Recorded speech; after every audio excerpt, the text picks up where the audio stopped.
Para adultos, ser obeso é um sofrimento. Para as crianças, sofrimento ainda maior.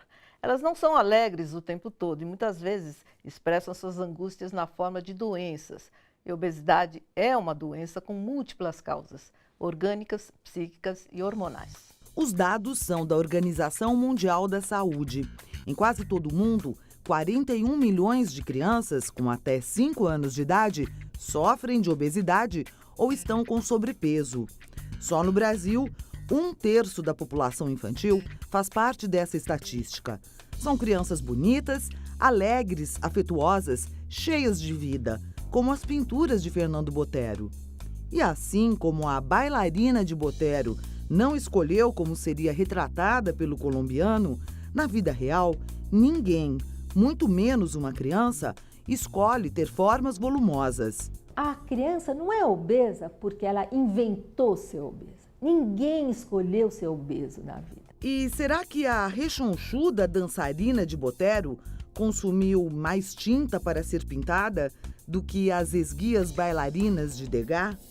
O gordo era gordo só porque comia muito mais do que o magro? Ela não é um problema alimentar. Esse é o grande equívoco que se faz quando se pensa em obesidade. Ela é um problema do indivíduo integral. Ela tem determinações orgânicas, psíquicas, hormonais, tem inúmeras causas. Botero rejeita o título de pintor de pessoas gordas. Eu pinto volume, diz o artista. O que os magros chamam de gordura trata-se de uma linguagem, nas telas e na vida real. Pense um pouco numa criança. Nem sempre ela consegue expressar o que ela sente com palavras. Nem o adulto consegue expressar com palavras. A gente, às vezes, tem doenças crônicas que a gente não sabe direito por quê. Essa é uma linguagem, essa é uma maneira de falar da gente. A criança também tem sofrimentos. As crianças não são sempre alegres. A vida de uma criança tem muito sofrimento. E o que ela faz? Ela expressa o sofrimento dela por doenças. Obesidade é uma doença e, de acordo com a psicanalista, o tratamento não passa exclusivamente pela restrição alimentar. Mexer na comida é mexer no afeto, como circula o afeto numa casa. Então, é muito delicado. E às vezes a criança aprende que as emoções circulam pela comida. Então, não podemos condenar isso tão rapidamente. Precisamos encontrar outras formas que as pessoas possam se comunicar. Outras, mas com muita delicadeza. E não com cobranças, não com modelos autoritários. Não fosse pela memória afetiva, certamente Botero não teria retratado algumas cenas em famílias e em naturezas mortas. Qual criança não adoraria entrar nesta tela? Comer faz parte do ser humano desde que ele nasce. É a fonte de sobrevivência dele. Ter prazer na comida não é um pecado, não é errado. Faz parte da natureza humana e isso se estende ao longo da vida. O desafio dos profissionais da saúde é entender o indivíduo antes de qualquer tratamento. A magreza pode não ser a cura da obesidade. Todo tratamento da obesidade está associado com emagrecimento rápido. Você pode pensar, qualquer tratamento de uma doença é a eliminação do sintoma. Mas podemos pensar que talvez para a obesidade um tratamento deva ser longo, demorado e que implique em muito mais variáveis do que comer pouco, do que fazer controle alimentar. Aproximadamente 1/3 das crianças de 5 a 9 anos do Brasil está com excesso de peso. A região sudeste predomina com 38,8% das crianças acima do peso, seguido pelas regiões sul, com 35,9%, centro-oeste, 35,1%, nordeste, 28,1% e norte, 25,6%. De certa forma, é um panorama parecido em todo o país. Esses índices podem ser considerados alarmantes, Mariana? Sem dúvida. A obesidade infantil hoje também está associada às várias doenças, né, as pandemias do nosso país, né? Você tem crianças com diabetes, que são diabetes tipo 2, tá associadíssimo a altos índices de colesterol, né? Então, acho que são níveis, são índices muito sérios, né? Que a gente precisa olhar com cuidado, porque as crianças obesas, em geral, são adultos obesos, né? Isso é ponto pacífico. Criança obesa é adulto obeso. Não necessariamente, mas a grande maioria é. Né? Se você pode intervir aí, eu acho que podendo olhar assim, para todos esses fatores mesmo, é uma questão multifatorial, envolve muitos elementos, mas você podendo olhar para aquela criança, trabalhá-la dentro dessa questão, eu acho que ela consegue recuperar aí, outros níveis com relação a peso.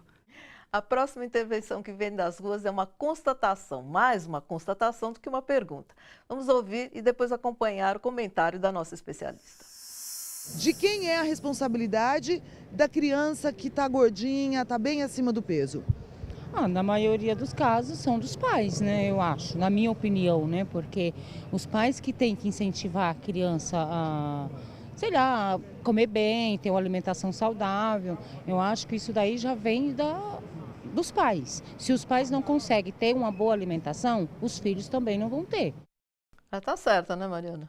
Eu acho que o exemplo vem de casa, acho que precisa poder olhar como está a alimentação da família, né? Como eu disse em outro momento, acho que a gente tem que só tomar um pouco de cuidado e eu acho bacana a forma como a entrevistadora coloca, né? A responsabilidade, porque muito facilmente a gente culpa os pais, né?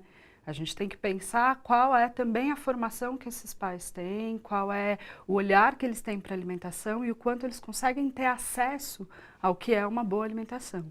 Nós temos muitos mitos em cima da alimentação e atualmente, principalmente no campo de introdução alimentar, né, quando você vai fazer a passagem, você continua a amamentação, mas tem o início da introdução alimentar, você tem muitas filosofias, muitas teorias, mas que muitas vezes desconsideram a dinâmica daquela família, o jeito de funcionar e quais são os acessos, né, qual é o acesso que aquela família tem, a que tipos de produto. Uma pré-adolescente que só gosta de biscoitos e um bebê que só quer mamar e não aceita comida. O dilema dessa mãe é esse: como mudar esses hábitos das crianças? Eu só queria saber sobre assim, alimentação para uma criança de 10 anos, porque o negócio dela é mais que nem mais bolacha, essas coisas mesmo, né? E não come nada saudável, não quer nada saudável, só besteira, né? Eu queria saber se é uma alimentação que eu possa começar com ela, né? E com a bebê também. A bebê ela não come nada, só toma mamar e comida não quer. Aí eu queria saber qual é a alimentação que eu posso dar para as duas. Ela de 10 anos, né? E a bebê de 1 aninho. Bom, a bebê, pelo jeito, está certa. Tem 1 aninho, né? 1 aninho. A amamentação ela é extremamente recomendável até para evitar obesidade na infância, né? Faz muito bem. Fora que ajuda a criança a ampliar aí o paladar, né? Então, a amamentação, ela é recomendável. Agora, a gente tem que pensar para uma criança que passa dos 2 anos, se ela só está no peito, aí é alguma coisa que a gente tem que olhar para poder entender o que está se passando. Uma criança de 2 anos já tem condições de estar com a alimentação, já introduziu, ela já está com uma alimentação acessível, né? Agora, uma menina de 10 anos que só come biscoito, eu acho que, de novo, eu volto à história de olhar qual é a dinâmica que está rodando nessa família, né? Porque se ela só tem uma oferta de biscoito, ou se o biscoito é acessível para ela em detrimento dos outros alimentos, e isso muitas vezes pode ser até valorizado, vai ficar difícil para ela acessar um alimento que não um biscoito, né? A gente tem esses alimentos industrializados, eles são muito mais fáceis para processar o sabor, é muito mais rápido isso para a criança, né? É diferente de comer uma fruta, que exige, né, uma habilidade ali de formação, né, para ela poder apreciar aquela fruta. Então, acho que a gente tem que, em primeiro lugar, olhar para... A fruta não tem nada tão cativante assim como o salgadinho, salgadinho, complexo, né? É mais complexo. Exige um pouco mais, né? Exige um pouco mais. Uma das melhores formas de lidar com a obesidade infantil é agir preventivamente. É o clássico Prevenir é melhor do que remediar, porque doenças sempre associadas aos adultos, como diabetes, hipertensão arterial, problemas de colesterol e triglicérides, já afetam crianças e adolescentes obesos. Veja o que fazer. O aleitamento materno é um dos pilares da prevenção. Criança amamentada no peito tem menos risco de desenvolver obesidade. Na introdução de novos alimentos, deve ser incentivado e mantido o consumo de verduras, frutas e legumes. Evite alimentos e leites industrializados com excesso de proteínas. Não engrosse a mamadeira com farináceos. Oferecer precocemente alimentos com excesso de açúcar e gordura muda o paladar da criança e ela poderá não aceitar alimentos saudáveis por serem menos palatáveis. Criança precisa gastar energia. Brincadeiras como pega-pega, esconde-esconde, amarelinha, pular corda, jogar bola devem ser incentivadas. Muitas crianças hoje estão sob os cuidados da babá eletrônica, a televisão. A falta da prática esportiva, a TV e o computador são aliados da obesidade.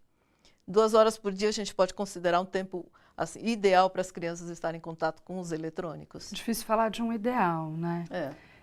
Mas eu acho que 2 horas é um tempo que dá para as famílias se organizarem, né, ao longo do dia. Eu gosto de dizer que seria bacana que as crianças pudessem ficar 2 horas na televisão, mas também 2 horas com os livros, 2 horas com os papéis, 2 horas com o barro, 2 horas brincando lá embaixo, se moram em prédios, né?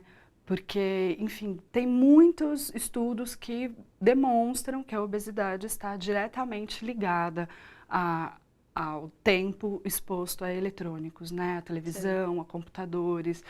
Né? Tem uma estatística que dizem que a criança brasileira fica em média 3 horas na escola e 5 horas na frente da televisão. Isso é bastante tempo, né? Então, acho que a gente precisava pensar um ideal, mas também rechear, né, esse ideal de outras possibilidades, né? Que as crianças possam sair para a rua, né, que elas possam praticar mais esportes e não ficar só ali, ter atividade física, né? E exercer a criatividade, que muitas vezes o tempo excessivo da televisão fecha, né, a criatividade da criança. Mariana, muito obrigada pela sua presença. Obrigada. Muito bacana. Você quer ver o nosso programa, anota alguma dica e acompanha toda a programação da TVT acessando o nosso site, tvt.org.br. O quanto as famílias são responsáveis pela obesidade dos próprios filhos. As crianças aprendem muito mais observando do que quando são obrigadas a fazer alguma coisa. Pais que se alimentam mal e são sedentários não terão bons resultados ao propor que os filhos comam apenas alimentos saudáveis e pratiquem esportes. Uma coisa é certa, não são as crianças que vão ao supermercado, pagam a conta ou preparam as refeições. Essas são as opções dos adultos. E é por aí que se começa a combater a obesidade infantil, que está atingindo níveis epidêmicos. Pense nisso. O Bom para Todos fica por aqui e até a próxima.